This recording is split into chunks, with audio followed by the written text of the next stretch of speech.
জাতীয় বাজেট ঘোষণার পর সাধারণ মানুষের মনে স্বাভাবিকভাবে একটি প্রশ্ন আসে, তাদের কষ্টার্জিত আয়ের করের টাকা সরকার কোন খাতে এবং কিভাবে ব্যয় করে। জাতীয় সংসদে উপস্থাপিত নতুন বাজেট বিশ্লেষণে সেই প্রশ্নের একটি স্পষ্ট উত্তর মিলেছে।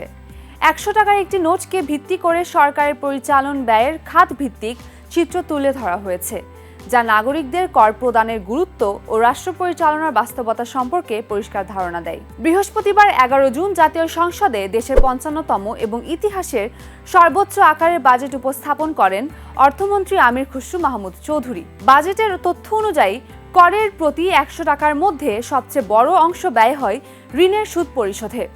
এ খাতে খরচ হয় ২০ টাকা ৫০ পয়সা। দ্বিতীয় সর্বোচ্চ ব্যয় ১৫ টাকা ৭০ পয়সা বরাদ্দ রয়েছে সাহায্য মঞ্জুরি খাতে, যা সামাজিক নিরাপত্তা কর্মসূচি ও বিভিন্ন উন্নয়ন কার্যক্রম পরিচালনায় ব্যবহৃত হয়। সরকারি কর্মকর্তা কর্মচারীদের বেতন ভাতার জন্য ব্যয় করা হয় ১৪ টাকা ৪০ পয়সা। অন্যদিকে উৎপাদনশীল খাতকে উৎসাহ দেয়া এবং জনগণের জন্য নিত্য প্রয়োজনীয় সেবা সহজলভ্য রাখতে ভর্তুকি ও প্রণোদনা খাতে বরাদ্দ রাখা হয়েছে ১৭ টাকা।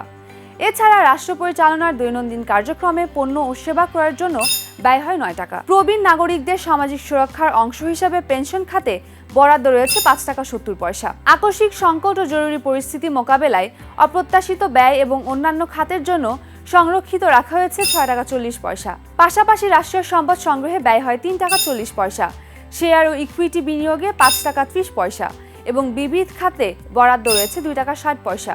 সামগ্রিক এই হিসাব থেকে স্পষ্ট যে নাগরিকের দেয়া করের প্রতিটি টাকায় রাষ্ট্রের চাকা সচল রাখতে এবং সামাজিক ভারসাম্য বজায় রাখতে অত্যন্ত সুনির্দিষ্ট পরিকল্পনার মাধ্যমে বণ্টন করা হয়।